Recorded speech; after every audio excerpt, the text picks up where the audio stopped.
You're listening to Ka-Pow, the pop culture podcast. Comics, television, movies, and more. If it impacts fan culture, we have something to say about it. And now, your hosts, Jordan, Cliff, and Seth.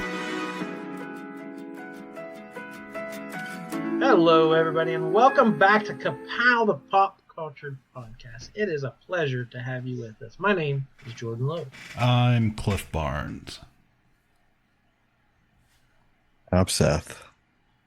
Thought maybe you were muted there for a second. No, you just...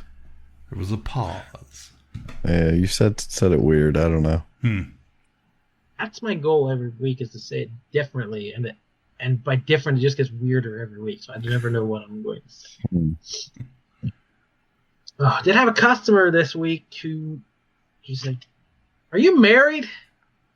I said, "Oh, no, I'm not."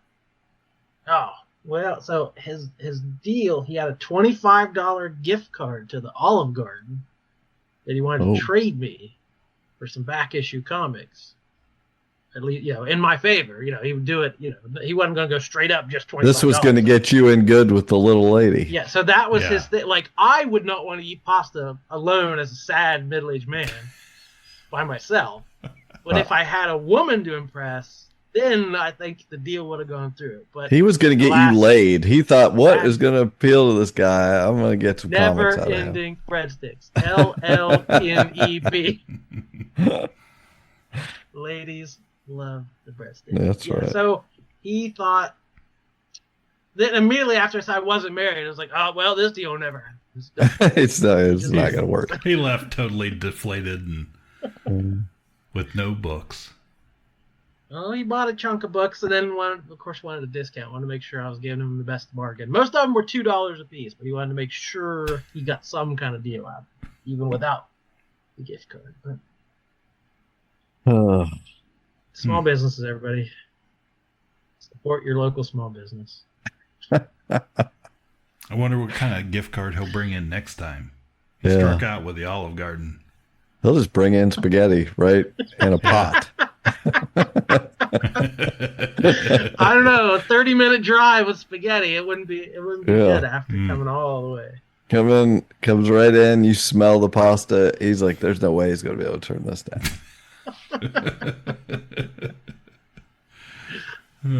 In this economy? Oh my God. If he was smart, he would have brought a Little Caesars gift card in. See that? Oh man! That do they have cards? Oh yeah. Cards. Little Caesars gift cards. Mm-hmm. You can buy them at the Kroger. I can't get them at Little Caesars? Yeah. You get a gift card. Wow. They probably come in $6 increments, though. Not $5. $6 increments. I did buy a box of books from a guy. He used to come in. He was buddies with our pal Logan ages ago. He was one of the guys who started like the skate park. One of those skater kids who's grown into like a respectable adult now. It's weird. Right. So he had a box of stuff, and it was filthy. I don't know where this stuff must have been in a garage or something. So if you need, there was a Boba Fett Powers of the Force figure that is covered in dust. If you need a dusty Boba Fett, I can hook you up. But he didn't want much for him, so I just thought, it'll be nice and get this. There were a couple books in there. I thought, oh, those are kind of neat, and a couple of them had I could tell they were my price tag stickers on them. So somebody bought these from me 20 years ago, dusted them all up, and then brought them back. They're coming home. Wow. There was a Spider-Man. I didn't even know this book existed. It's called Soul of the Hunter, which is basically a sequel to Kraven's Last Hunt by J.M. DeMatteis and Mike Zeck as like a 48-page one-shot. I'm like, they did a sequel to Kraven's Last Hunt? So I was like, so I put that in my own collection to read. So I'm excited. Wipe the dust off and get to it. Yeah, I saw today. I didn't know Logan's grandpa was the former mayor of Marietta forever. Logan's Marietta royalty. He is. I had no idea.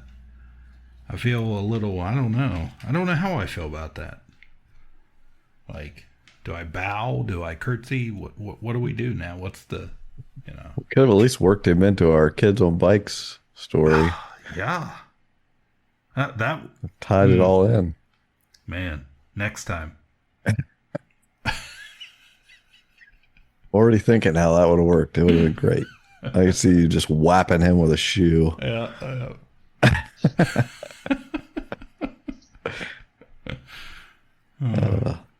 Hey, if you haven't listened to that episode, those episodes, go back and whenever. Wow, I can't even imagine going back and listening to those. Just put them out in the feed again. Put them out. People aren't going to go looking for them. But you just put them out. Was that a couple years ago? How long? I bet it's a lot longer than a couple years ago. They're timeless because they're set in the 80s. That's true. Yeah. They'll never age. Yeah. You can learn a little bit about the history of our area here. Yeah. From our point of view. From a certain point of view, yes. Yes. Jared got very excited. There's some, I don't know, the Historical Society or somebody is looking for volunteers. They want to map and catalog all the grave sites of Revolutionary War soldiers. Okay. So Jared's like, we visited that low cemetery that's on top of a hill out in the middle of Noble County somewhere in the mid. Like Jared's like, no one would know about that grave. So he's very excited. We're gonna be able to document some grave sites. Nice. I love a good genealogy find. Get that down. Yeah, I need to, on my vacation, I'm going to try to make a cover for my little booklet. I figured out a way to print out a booklet of that story. I make a little cover and print it out and just so give it to people here. I might take it down to one of the historical things or society, Washington County, whatever, and say, "Here, if anybody wants one of these, let them have it," or something. I don't know. I'm not trying to make any money. I'm going to lose money on this prospect, but I just want people to read it. That's the don't want to waste the money. Welcome to the world of publishing. Yeah, I don't give a crap about it. I would never. I have luckily for everyone else, I have too much imposter syndrome to think that it's worth anything other than their time. So we'll Jordan, see if I can get that accomplished. You guys should do a pencil rubbing on the gravestones like on Indiana Jones with the shield. Oh, I'm sure, yeah. Heck yeah. Yeah, how far away was that? I remember you guys going. The cemetery? It's not too far away, but it's just in the middle of nowhere, and it was up. It's like a mile up this steep hill that you maybe get a four-wheeler up, but you could definitely not get a car up. So it's just way out of the way. That's pretty cool. Start our own wing down at the Washington County Library. We'll get a little corner going. Right. We haven't talked television in a while. There's been some pretty good stuff coming out, so we figured should catch up with what's been on the tube. You've just crossed over into the Twilight Zone. Live from New York, it's Saturday night!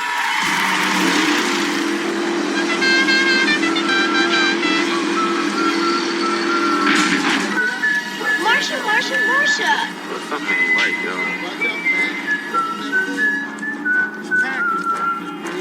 Yo, come on, yo, Omar's coming, man. I'm Prison Mike. You know why they call me Prison Mike? Beavis, please sit down. Are you threatening me? I am Cornholio. First sign of youngsters going wrong, you got to nip it in the bud. Nip it. And I'm sitting there with Woody, and I turn to him and I go, boy, these pretzels are making me thirsty. Picture it. Sicily, 1939. What you talking about, Willis? Won't you please? Please won't you be my neighbor? My neighbor. Good afternoon, everybody. No!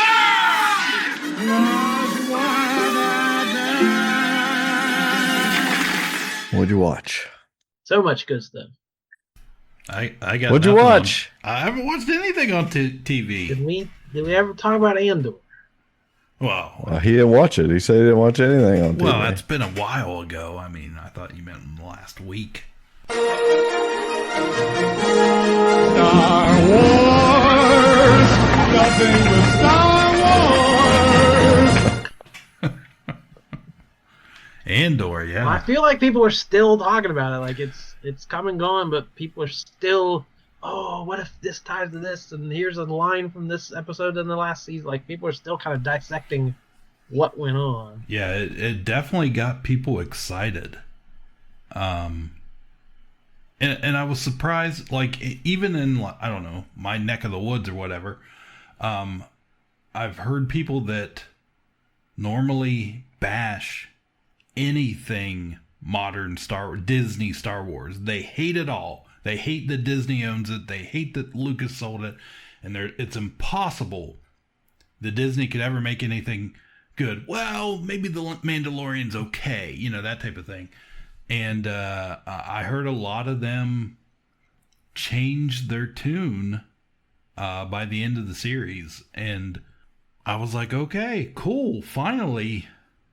Which is, again, weird, because most... I won't say all, but like a lot of those type criticisms come down to the wokeness and how Disney wokeifies everything. And Andor's the most political, like in your face, politically charged show I can even think of. Yeah, they don't think they're the Empire. They think they're the rebels. They're the rebels. Don't you know? They think they're the rebels. Yeah, that surprised me too a little bit, Jordan. Hearing some voices and as I'm listening to them talk, and I'm thinking, you don't understand this at all.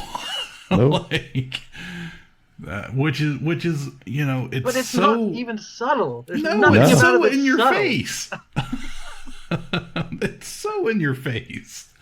I don't know how you missed the reference. It's so relevant to what it, every day of our life right now that it's just watching it on the big screen with, funny names.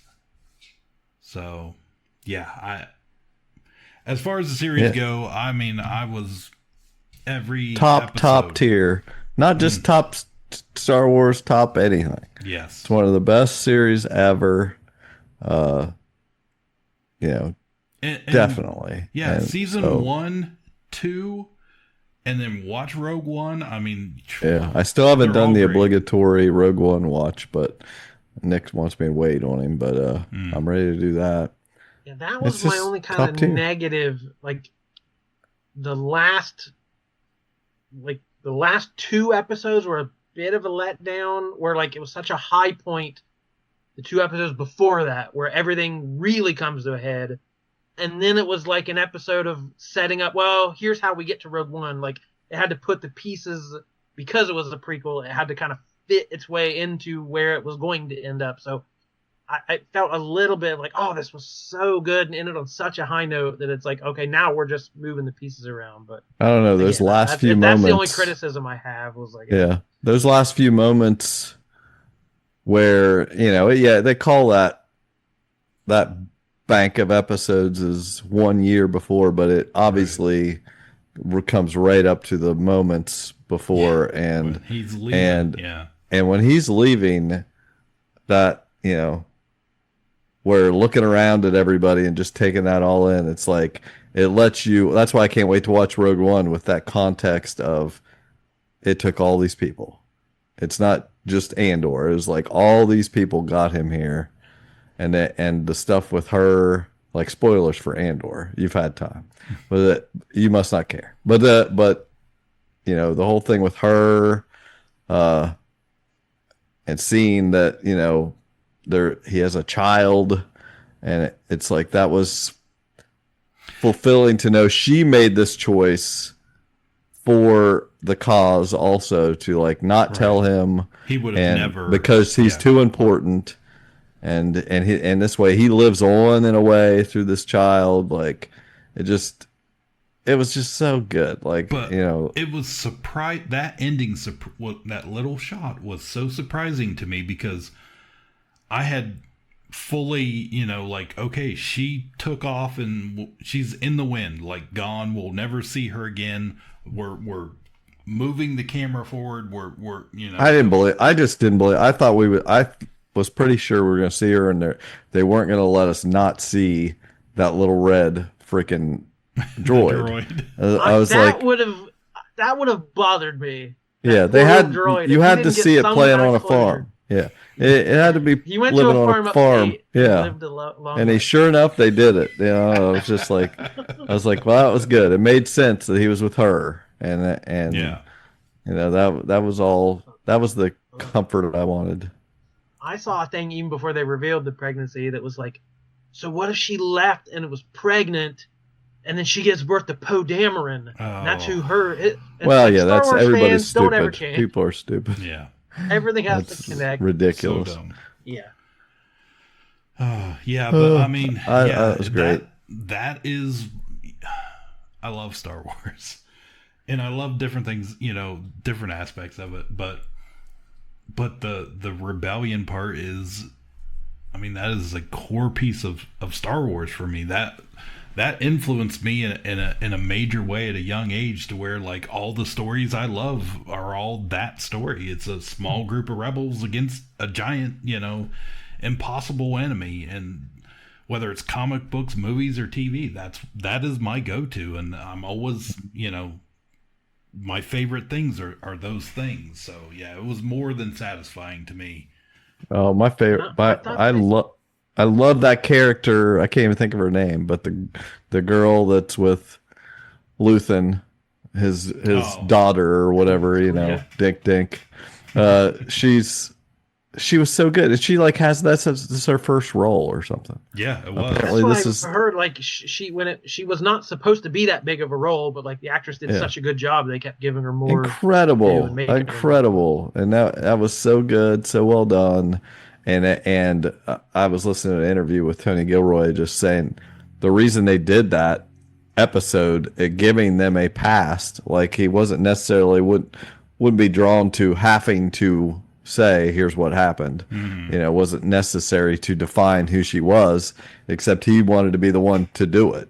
He's like, I don't want, you know, in 5 years or 10 years them say, okay, here's their backstory, and they loved each other or something, they were a couple, or they this or that, you know. He's like, they still could turn around and give it even more context, and the years where he was teaching her to be a you know, insurgent. There are other stories that happened. They could do that, but at least he gave it a framework of this is what their relationship was. And I loved all that. That episode was great. They were blowing up some bridge on Naboo. I'm like, yeah, just that's amazing. That was all good. I thought she was great, but not the stars of the show are freaking Deidre and Cyril. We're bearing the lead. They're the stars. Cyril Karn growing his hair out, wearing a beret, living it up. With like the French resistance. From he's like, I love it here. This is the greatest. I was like, just totally.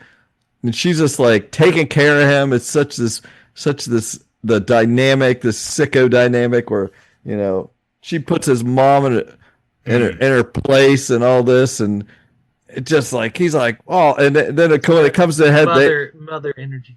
Oh yeah, turn the lights out, and who knows what the hell's going on. We all turn the lights back on. We want to know what's happening.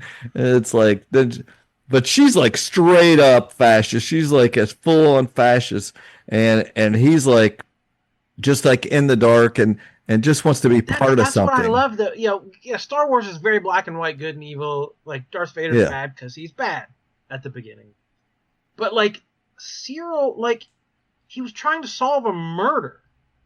His colleague was killed, and he wants to find out who did it, and like that makes him the bad guy somehow. Like he's just trying, and then just bad things keep happening to him. He keeps making the wrong decisions or trusting the wrong people, maybe. But like, I don't know. At his core, he's not the villain at the beginning, to me, right? At least. Yeah. And I even feel some sympathy for Dedra of like, you know, all her bosses are evil, horrible, but she's super efficient, wants to do the best job she can, and do. But she's a fascist straight through and through, and she got what she deserves at the end. Like they just throw you away like everybody else, right? Right. Yeah. I felt no love for either one. Like, I mean, it was compelling. Yeah. But I felt no pity for either one. Like, even I just Sarah, love I'm the like, idea. You little incel. Yeah. No, I love the idea. Insignificant nothing of a person that thinks you're something, and at the very end when Andor looks at him and he goes, "Who are you?" It was just perfect. Like, oh yeah. I don't even know who you are. You know, the madman. I don't think about you at all. Like I just love that and love. I mean, literally the best moment of the entire. I love the monologue from the first season and all that, but my favorite moment of the whole season was in that like second to last episode or third. Yeah, I think it's second to last. The whole thing, you know, the big thing in the courtyard, but when he's up there and he grabs her by the throat and says, "If you tell me this is rumors, I'm gonna throw you out the window." I was like, yes, that was so badass. And it's just like she's just trying to tell him, like, we're gonna have whatever we want, we'll save it. He's like, I don't even know what we did, you know. Meanwhile, she's like ordering executions for, you know, she's like, you don't understand, we're gonna have the softest comforter on the bed for you to cry your little tears into when your mom's it's gonna be great. It's just I loved that dynamic. You can have we're gonna leave here, you're gonna have all the shelves, you can put spiders everywhere. I don't care. Eat your cereal, cry in your pillow, we're gonna live it up. Yeah. I thought they were great. Fantastic. Yeah, definitely a Star Wars first. I felt like there were many during that show, but should have been called Luthen, or whatever his last name is. Well, I even Luthen call it Andor. It's like to me it shouldn't have been called Andor. It should have been called something. It's bigger than that. Like it's about all the people that got him to where he was in Rogue One, but I feel like the thing is, it's because it was called that. And it was thought of as a totally different idea, and then they asked Gilroy to pitch something, and his was so much more astounding. You know what he came up with. Right. He didn't even want to do it. He said. Yeah, I mean, come on! I would watch that. She was the best thing. They're all the best. Like I mean, I loved that end of the third episode dance sequence. Is like freaking tastic. She's so awesome and just. It's amazing how much all the resources she had. You really see it fall apart once she loses her resources, and you see how she got to looking like she did. Right. Return of the Jedi. Right. It was like, oh my gosh, this is her natural hair color. This is terrible. Yeah. Yeah. So great. Every little storyline. I love the characters. But yeah, obviously Andor was name recognition. I mean, you know, you had to put something out there. If you call it, I don't know, they could have called it Rebellion or something, I suppose. But, you know, again, it's rather generic and whatever. They went all out. Every intro was a different mix of the songs. Mm-hmm. Like, it was never anything duplicated. It was so well done. That's top tier stuff. Like, I love it. Yeah, I don't know. I don't know what beyond this, what the next thing they'll try and do now. I can't go back. I can't go back to Mandalorian, Baby Yoda. Yeah. I can't go back to 80s Star Wars Amblin bullshit. I can't go back to any of that. It's just like, save it. I'm not watching that shit anymore. Like, I mean, I'm gonna say I'm not gonna go watch the Mandalorian movie or watch, but it's just like it doesn't. It's not even remotely close. Yeah, I don't need all the. Oh, I recognize that. I don't need any of that shit anymore. Like, I've seen the light. Yeah, get it out of here. And hopefully they learned something from this. Like, I definitely think so. I don't think they thought it was going to be as well received or as good as, you know, speaking on Disney, as it was.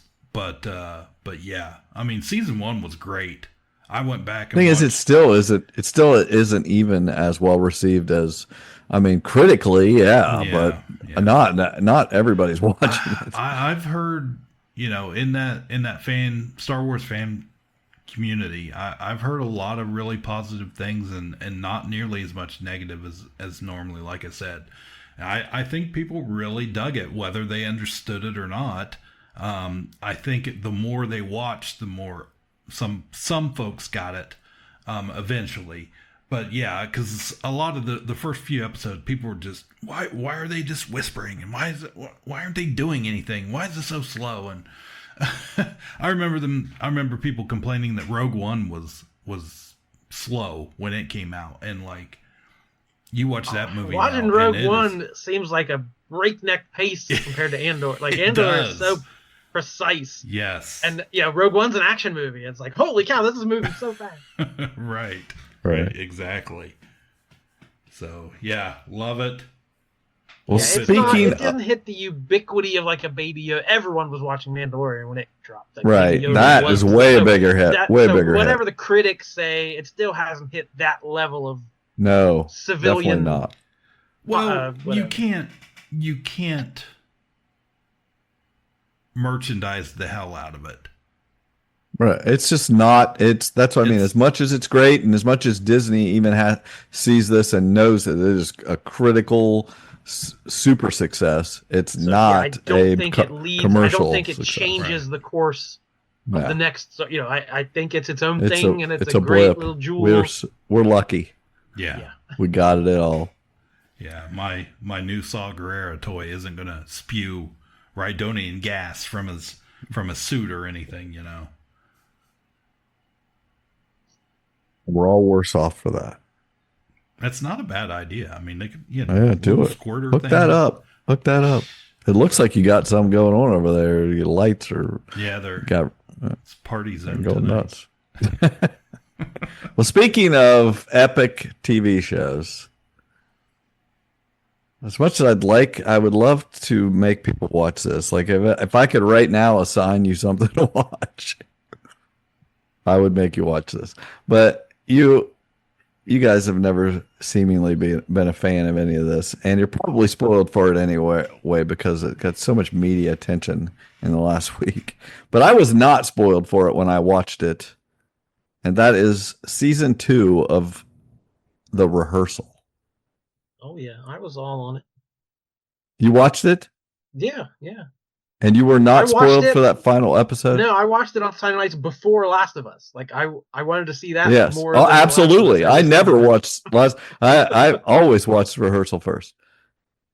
I loved season 1 because it was so odd, and this season was something different, but I loved it just as much as the first season. Well, and that final episode took it to new heights. I am blown away by what I saw. Like it almost lost me about the third episode when he just lived Sully Sullenberger's life. Clips in a picture, a clip didn't of he? him in a diaper. I have no idea what this show is. I have no idea what that clip was. I was just like, what in the world is this ridiculousness? But when that happened, and it cuts to him in the baby makeup, I audibly was like, no. I made some kind of like, I don't want this. Right. It was so weird. I agree. I that almost stopped me cold. Well, we're gonna spoil the season 2 of The Rehearsal because there's a couple things. I was a little bummed that it was just one story, because that first season he did a couple different things, and then it became one thing. And this one, like a whole season just about one topic. I don't usually know. kind of ties things together, but it makes them built about each well other. enough. Like I don't know that it needed anything else to this. It was amazing. But what's beautiful about it is like he actually comes up with an actual problem. It's the guy's a fucking genius. Like, I swear, to come up with this concept that feels actually relevant and worth pursuing and fixing, while also making a mockery of the whole thing and using people and abusing people along the way. But the concept of the show in general was the rehearsal is just he believes that if you rehearse something, you have the potential to do it right, to get things right. Maybe you made a mistake, you're worried about how you're going to interact with someone. Well, let's just rehearse it to death, build like elaborate sets and, practice this, and you will solve the problem. You'll get it right. And the problem he brings up is that in so many aviation disasters, it's because of the communication in the cockpit. They've listened to the black box conversations, and this is a problem. This is clearly going to be a problem. I don't know who the guy he has. Like, was that old guy somebody that had studied this also? He's part of the aviation administration or some official that has petitioned Congress before for different things. Right. So a serious person was listening to him about this. Right. And I was interested in it. He was really going on about how this was good. So the first thing he did, besides the simulation machine he had set up, which was amazing, burning crashes, like he's standing in the fire and the screen, like that was amazing opening. But he had the Wings of Voice, something like that. Was that the competition he set up? Yeah. He had been a part of a singing competition at some point, like producing one, and he had to tell people, let people down. But then in this, he thought, well, if he had pilots, he creates this fake singing competition and has pilots, co-pilots and pilots turn people down, tell them they're not good enough, have them judge them. And if they can get used to, I think the idea is if you can get used to giving people bad news, then in the cockpit, maybe you'll be more likely to actually tell your co-pilot or pilot, hey, you might be doing something wrong here, and then there won't be some terrible thing because they're able to communicate, which is just like the craziest freaking idea. Why would you do this? Like, why is this your answer? But he's basing it on his own experience. Like, I don't know. But yeah, that third episode where he decided one of the best examples of somebody doing the right thing in the cockpit was Sully Sullenberger, the Miracle in the Hudson. And so he decides, well, the only way he's going to be able to get into his head is to just relive his life. Oh my gosh. Dissects his memoir. Oh, has highlighters amazing. And pages of stuff, like just figures out where he went to school, who his friends were, how he met his wife, just like crazy. Apparently whether he breastfed or not. That was so crazy. It had people on stilts, so he was it was like, I kept thinking of Gandalf and stuff like how the perspective trying to make him seem small like a baby, or so all these huge things was so ridiculous. Obviously, he's going for the ridiculous there, but relives his life. Ultimately, he determined, using the black box recordings and stuff, that there was a 23-second time from when the co-pilot was trying to talk to him and he didn't say anything, and I won't go through how he came to this conclusion, but ultimately he believed that he had put his AirPods in and was listening to the chorus of "Bring Me to Life" by Evanescence. And it's almost plausible. He almost convinces you that is what happened. And so it was, mid-season there, it was starting to lose me. I was like, okay, I don't know what we're doing, what ultimately we're doing, but eventually we get there. And in that final episode, again, if you're interested, you should stop and not listen to this and go watch it because the payoff's pretty great. He ultimately, so basically, there's the only way he's going to be able to, really get in these people's heads and experience this is to fly a commercial plane. And we get a flashback to 2 years ago. And I was like, oh my God, is this happening? Where he begins to study to be a pilot. And he isn't even good at it.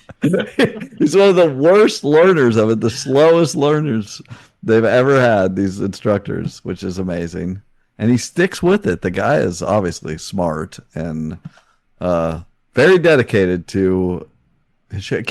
I'm just curious on that timeline. I mean, it had to have been that long for him to have got that much experience in those hours. And it's like, was he telling this to people? Like when he made the curse with Emma Stone, he has to be practicing. Is he telling other people he's doing this, or is he like really just keeping it on the down low for this payoff? Some chair flights. He'd be sitting in the corner doing chair flights. Yeah. And he eventually ends up getting his license for a 737 and jumping through the hoops to be able to fly it. He can't fly actual passengers, but he can fly actors. And so he asked the actors if they'd like to be a passenger to plane, 150 of them. And the one guy says, has anybody turned you down? And he's like, no. He's like, actors, just like, they're so stupid. And that guy's on that fucking plane. He's on the plane. He's just like, I can't believe I'm one of these guys because there's a potential of exposure here. Like he knows that they're not going to turn it down. They'll literally risk their lives being on his first flight of a 737. And he freaking does it. He flies them and like has his co-pilot and tries to, create a situation where, okay, now he's the pilot and he wants this open conversation. He wants to tell who this guy's like an ideal co-pilot anyway. The guy is super nice and willing to communicate and says he would tell you, But so we don't get that magic moment maybe that's would have been a little worried. The one thing it's missing. There was no real drama in the last episode. Like they didn't almost crash or anything. So I'm like, if there had been, people would have assumed it was fake. Like if there was anything, we would have heard about it a long time ago. Yeah. Yeah. But just the idea, like he was like trying to role play with that guy and say like, I'm Mr. Interested, and just trying to get and the guy was listening to him, understanding what he's saying, and saying this. He's trying to have a better footing of how we should have good communication. Maybe these pilots shouldn't be meeting right before a flight, and there should be more things paid attention to that. Maybe by doing this show, and he's going to, get that across. But the other layer to the whole thing is the discussion of the study of whether or not he has autism, which is amazing. That, to me, was fascinating. Where like he learns. The show has become popular. The first season became popular with the autistic community. Yeah. This idea of masking and learning to get by in society and maybe faking your way through things. And a lot of those people do have to rehearse things. How do you interact at an airport? How do you deal with, customer service things? So like it really clicked a nerve with people who are autistic or people who help and teach or train autistic people. And then it just became this whole subset of like, wait a minute. And him having to be like, wait, am I? So like he goes to do these tests and it's like, these bells keep ringing of like, so it's him dealing with some inner turmoil as well. And I thought the way that ended was phenomenal. Oh, it was amazing. And the idea that, again, pointing out such a major flaw with the airlines that a pilot could never ever check a box or say that they've had any kind of issue at all. They could never be honest because it could get them grounded, and that that's terrible. Like you have to be able to get the therapy you need and things so you can do a good job. But they're just so worried if you say anything, well, you're just grounded and you've lost your livelihood. And so that's something that needs addressed.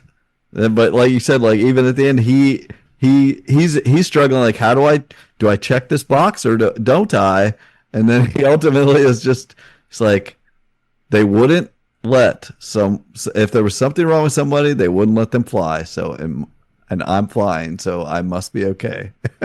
It was like, wow, just so many levels to it.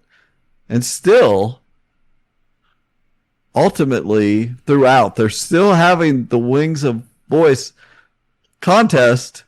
And all through the series, every time you see them doing the contest, they're singing Amazing Grace because it's got to be, something that's, what do they call that? Public domain. Yeah, public domain that you can sing. So they're singing 100 different versions of Amazing Grace, which is amazing. So when they finally they show the people, the finalists, and they're about to announce the winner, and they announce the girl, and they give her the flowers and everything. And it's amazing. She won Wings of Voice, and she's going to go over and sing a song, and I'm expecting Amazing Grace, but no. It was the greatest thing ever. She sings Bring Me to Life. And I was just like, this is a masterpiece. I've seen nothing like this. This guy keeps outdoing himself. I'm so impressed. I was so impressed. It was amazing. I hope it's different than normal TV you might be watching, but I think it's definitely worth checking out. He makes you think, and he really brings in his humor. He brings up real issues that he makes them humorous, but he has actual points that need addressed, and I was really impressed. I loved it. Oh, that show with John Goodman ended. It's finally over. And yes, I'm talking about The Connors, season 7. It's over. I watched that entire series. Really? I watched it right to the end. I was always a Roseanne fan, that show, and when they got rid of her and went on with The Connors, I was like, it was a comfort show, like just one of those. Never had to be much. I always liked the vibe, and I watched the entire 7 seasons, and it wasn't fantabulous, but I watched it. It had a good little sad ending. But also, Righteous Gemstones ended, I guess. Nobody's too torn up about that. I liked it a lot. Yeah. So I didn't really need a whole lot more, but no, I'd had my limit. Yeah. No, I liked the last season. I was good with it. How it ended. Spoilers for that last season, but yeah, at times I was like, oh, this is I don't know.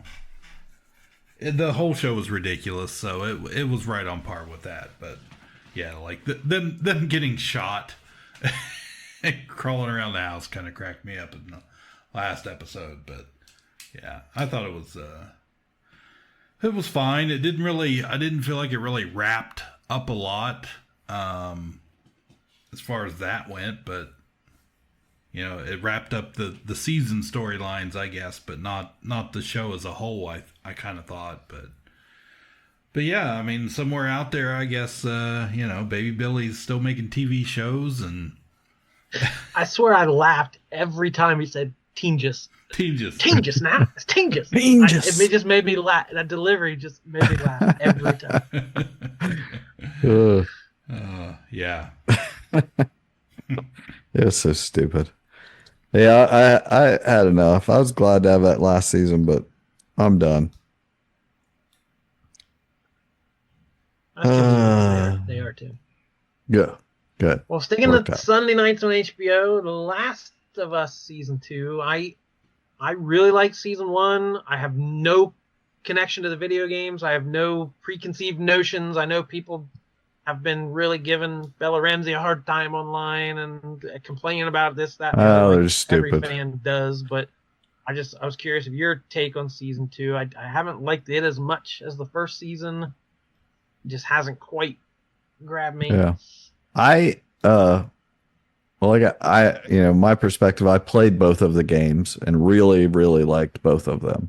That's not necessarily the consensus. Everybody likes the first game, and they usually think the second game went too crazy. But I loved the second game. I thought it did go crazy, and I liked it. And it was this story, except Abby was like a slightly different character. I think it was implied. I'm not sure whether it was clear or implied that she was trans, but she was definitely very buff, and so she's not in this show, but a lot of the beats are exactly the same. In fact, it feels like it's on fast forward compared to the game. Like they just are like, they left Jackson and boom, they're in Seattle in like no time, and that's crazy.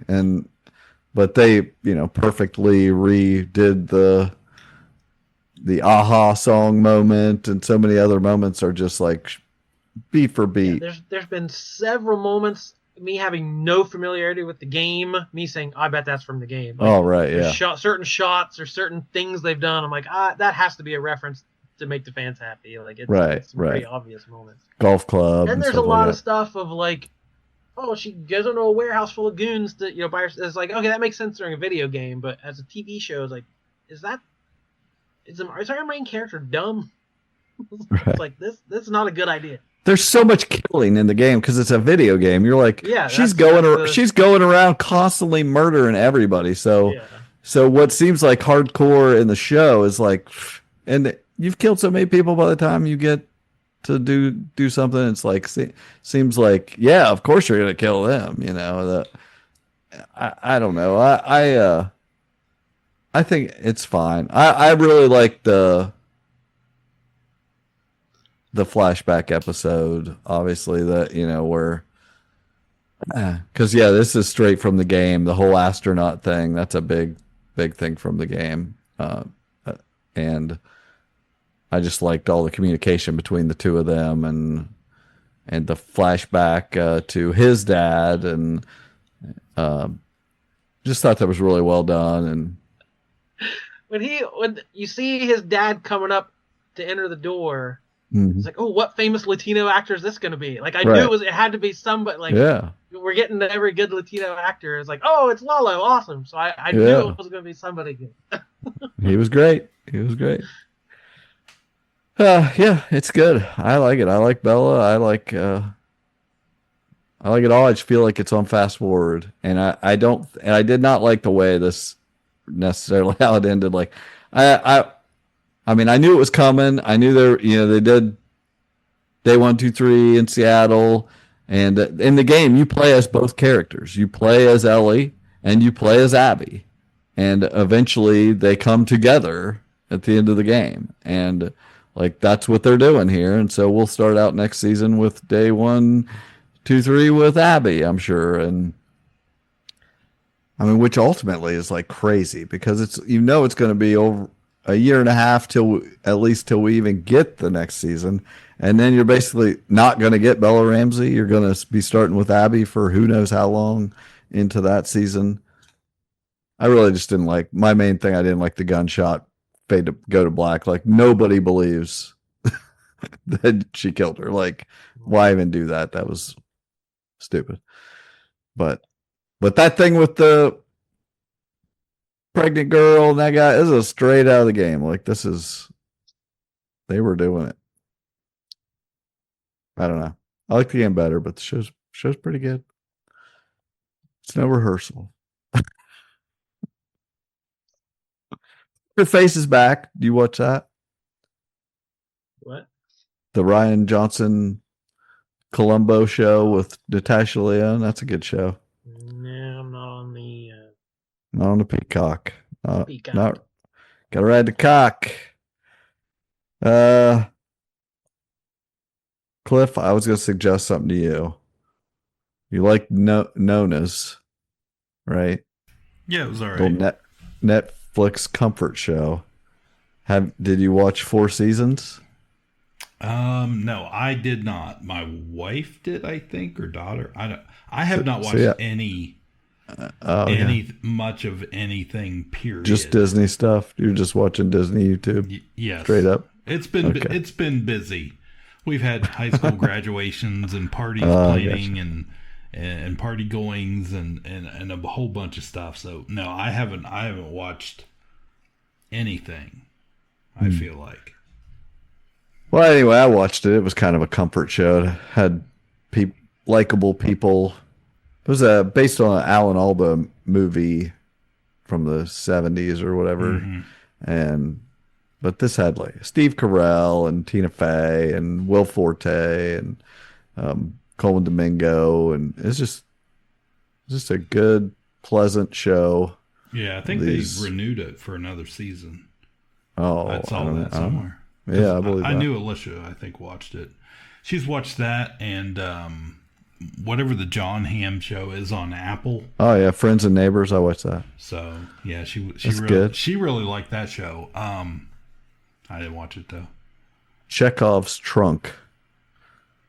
They do this thing in that show with his trunk. He's a guy that basically rich guy. He just like uber rich guy with a bunch of other uber rich friends, and he basically loses his job at the beginning and then starts robbing his friends. The conceit is he's like stealing things from them that they won't even miss. But one thing he does still have is his Maserati, and he like gets rear-ended or something, and his trunk pops open. So whenever he starts up his car, the trunk pops open. Not every time, but once every episode, the first couple episodes, I'm like, I love this. It was like in episode 9, I'm expecting this is going to be a callback, and I'm like, what are they going to see when he's right in the middle of everybody and his trunk pops open? And then it opens every episode. Almost like you blew it. You guys blew it. Do you not trust anybody to remember that from that many episodes ago? Like, I don't. It really bothers me. You have such a good idea, and then you just don't trust your audience. Anyway, it's still good. No, it's a fun show. John Hamm's fun. Didn't that make news a while back of like all these streaming executives telling the writers, make sure the characters say what they're doing, so if people aren't really paying attention, they can still follow along. Like, right. Yeah. They don't have any trust for the audience whatsoever. Nope. I did see that Michael J. Fox was cast in the upcoming season of Shrinking. Yeah. That's pretty exciting. That's probably going to be good. Yeah. Yeah. Actually, there's that show with Ewan McGregor on Apple that called Long Way Down. There was Long Way Round, Long Way Up, Long Way Down. Now it's Long Way Home or something, where he rides motorcycles with his buddy.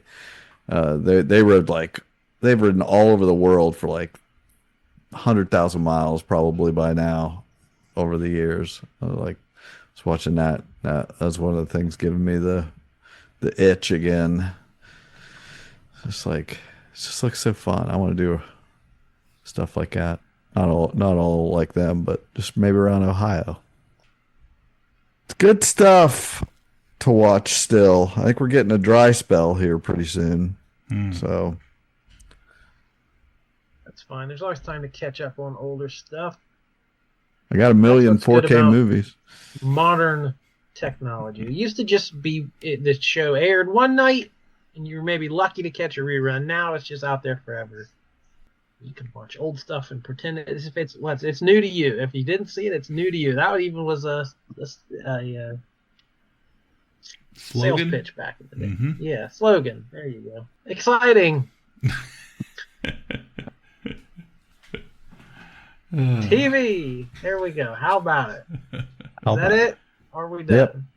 I'm good. Thank God. I think we're done. I think we're all done. So that means nothing left to do but wrap this up and go out. Right. Okay, let's get weird with it. We will be back before you know it. That's our promise to you. Will we? We are Ka-Pow, the Pop Culture Podcast, and my name is Jordan Lowe. Cliff Barnes. Bye forever. I have friends everywhere. Those words. Ka-Pow, the Pop Culture Podcast is intended for entertainment and informational purposes only. Sounds, music, and clips played during the podcast are property of copyright holders. All original content is property of Ka-Pow, the Pop Culture Podcast. If you enjoyed this episode, please subscribe and leave a comment. KPP can be found on Apple Podcasts, Podbean, YouTube Podcasts, Spotify, and wherever podcasts can be found. You can connect with us through social media on Facebook, YouTube, or email Ka-Pow, the Pop Culture Podcast @gmail.com. Join our Patreon page to help support the show at patreon.com/udownwithkpp for special content and early access to episodes. We are grateful to anyone who chooses to contribute. Most of our content will remain free, so please click the thumbs up, like, share, and ask your friends. You Down with KPP?